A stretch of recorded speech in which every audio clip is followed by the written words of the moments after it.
হ্যাঁ, কোনো কিছুর জাস্টিসই পাচ্ছি না। মগের মুল্লুকে পরিণত হয়েছে আমাদের শহর, আমাদের দেশ, যে দেশে শিশুরা, পশুরা এবং মহিলারা কেউ সেফ না। আমাদেরকে উপদেশ দেওয়া হচ্ছে কতক্ষণ কাজ করতে হবে, কটা অবধি কাজ করতে হবে।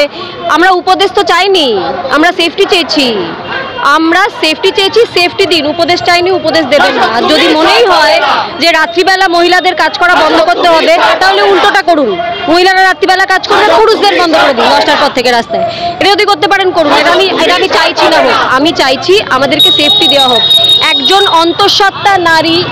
অন্তঃসত্ত্বা নারীকে জ্বলন্ত বর্ষা পিঠে গেঁথে খুন করা হলো সুপ্রিম কোর্টের লয়ের বিরুদ্ধে গিয়ে।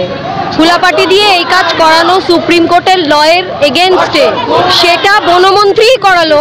আমরা জানি এখানেও রক্ষকই ভক্ষক। এখানে বনমন্ত্রী কি করছেন, উনি যদি এটার বিচার না করতে পারেন তাহলে উনি গদি ছাড়ুক এক্ষুনি। কারণ স্পষ্টভাবে সুপ্রিম কোর্টের লয়ের এগেনস্টে গিয়ে এই কাজটা হয়েছে। এমনটা কি করতে পারে ডিএফও? করতে কি পারে? যদি করতে পারে তাহলে পরে আমরা মগের মূল্যকে বাস করছি, সেক্ষেত্রে আমাদের রাস্তায় নামতে হবে। এরপর যদি বনমন্ত্রী বিচার না করতে পারেন তাহলে আমাদের ভাঙচুর করতে হবে, যতদূর যেতে হয় যেতে হবে। কিন্তু এই মগের মুলুক তো চলতে পারে না। হাতিটা কি দোষ করেছিল, ওর পেটের সন্তান কি দোষ করেছিল যে এভাবে দগ্ধে মারা গেল? ওদের জন্য তো কথা বলার কেউ নেই। আমরা আছি, আমরা বলবো, আমরা তিলোত্তমার জন্যও লড়বো, আমরা মা হাতিটির জন্যও লড়বো। তার কারণ আমি বারবার বলছি, যারা ভাবছেন এটা কোনো ক্ষমতাশালী পক্ষ, এটা কোনো পার্টি, কোনো রুলিং পার্টি, কোনো পার্টি এরা নয়। সমস্যা আমরা। স্বস্তিকা মুখোপাধ্যায় একটি ভিডিও শেয়ার করেছিলেন গত পরশুদিন, তাতে একটি মুরগির সাথে একটি ছেলে সেক্স করছে, তার লাইভ ভিডিও। এবার এই মুরগির সাথে সেক্স করার জন্য কাকে দায়ী করব? এমএলএকে, কাউন্সিলরকে, লোকাল মিনিস্টারকে? সমস্যাটা আমাদের ভেতরে, আমাদের বাড়িতে আমাদের মহিলাদেরকে একে অপরের বন্ধু হতে হবে, জাজমেন্টাল হওয়া ছাড়া। আজকে কারোর ব্রায় স্ট্র্যাপ দেখা গেলে তাকে জাজমেন্ট করলে চলবে না। অন্য ছেলেদের সামনে, অন্য পুরুষদের সামনে তাকে নিচু নজরে দেখানো যাবে না। কারণ এই লড়াইটা মহিলাদের সাথে পুরুষদের, তার সবথেকে বড় প্রমাণ হচ্ছে আজকে যখন প্রতিবাদ মিছিল হচ্ছে, সেই প্রতিবাদ মিছিলে লোকেরা মদ্যপ অবস্থায় ঢুকছে এবং মহিলাদের সাথে অশালীন ব্যবহার করছে। নারী নির্যাতনের বিরুদ্ধে মিছিল, অথচ মহিলাদের সাথে অশালীন ব্যবহার করা হচ্ছে সেখানে। সুতরাং সোসাইটি হিসেবে আমরা ফেল করেছি। এটা কোনো পার্টিকুলার মন্ত্রী, কোনো ক্ষমতাশালী পক্ষের নয়, তাদেরকে তো শাস্তি পেতেই হবে যদি তারা অপরাধ করে থাকে। কিন্তু এখানে যেমন বনমন্ত্রী, ডিএফও, তাদের উপস্থিতি সত্ত্বেও তাদের এলাকাতে, বন দপ্তরের এলাকাতে নিষিদ্ধ হুলাপাটি ডাকা হচ্ছে।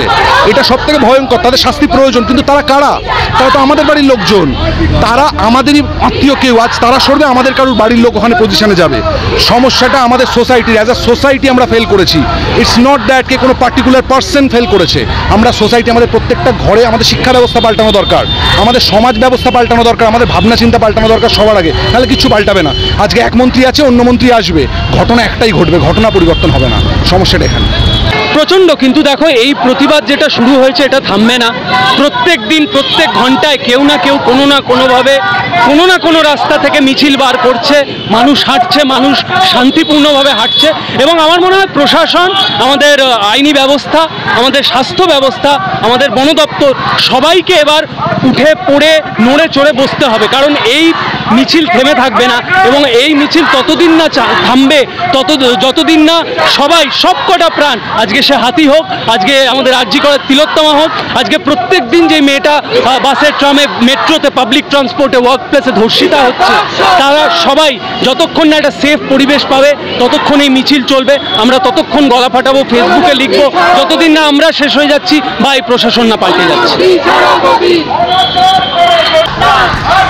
প্রথম কথা হচ্ছে, একটা জিনিস বুঝতে হবে, আমরা দেখি জঙ্গলে যদি একটা গাছ কেটে দেওয়া হয়, তখন অন্য যে কোনো গাছ দেখে না সেটা আম গাছ কেটেছে কি কাঁঠাল গাছ কেটেছে, সব গাছ মিলে শেকড়ে তাকে প্রাণ দেওয়া হয়।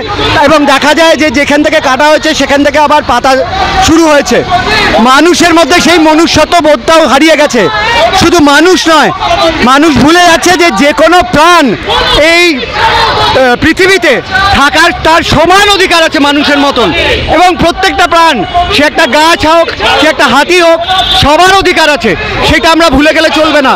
এবং মানুষের মনুষ্যত্বটাই হারিয়ে ফেলছে, যেটার জন্য মানুষ আবার মনে হয় হিন্দিতে যেটাকে মানুষ বলে সেটা হয়ে যাচ্ছে।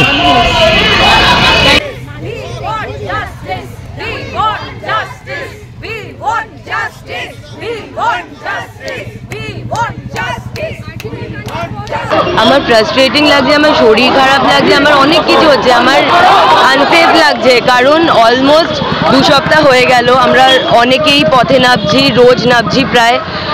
এবার একটা বিচার চাই আমরা, আমি চাইছি না যে আমাদের প্রোটোকল ভেঙে কিছু জানানো হোক, কিন্তু অ্যাটলিস্ট কোনো একটা প্রগ্রেস হোক, যেখানে আশার আলো আমরা দেখতে পাই, যেখানে বুঝতে পারি যে এই হাতিটাই কেন বা আরজি করে ঘটনাটাই কেন, তারপরে আমরা যে কত কি আরও জানতে পারলাম। তো এইগুলোর প্লিজ একটা সুপথে সুবিচার হোক, এছাড়া আর কিছু চাইছি না। কারণ অ্যাজ আ হিউম্যান বিং আমার আনসেফ লাগছে, কারণ আজকে যেটা মেয়েদের সঙ্গে হচ্ছে 3 দিন পর সেটা ছেলেদের সঙ্গেও হবে। কারণ এইটা একটা পলিটিক্যাল এজেন্ডা না, এটা আমরা মানুষরা কোথায় নেমেছি, আমরা এতটাই নিকৃষ্ট হয়ে উঠছি দিনকে দিন যে সোসাইটিতে আমাদের নিজেদেরকে মানুষ বলে গণ্য করতে আমার এখন একটু লজ্জা হচ্ছে।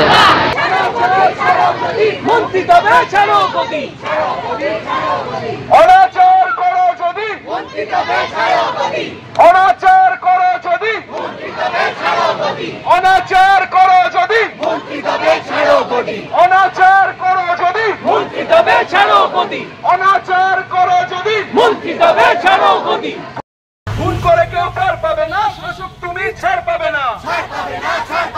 খুন করে কেউ পার পাবে না, শাসক তুমি ছাড় পাবে না।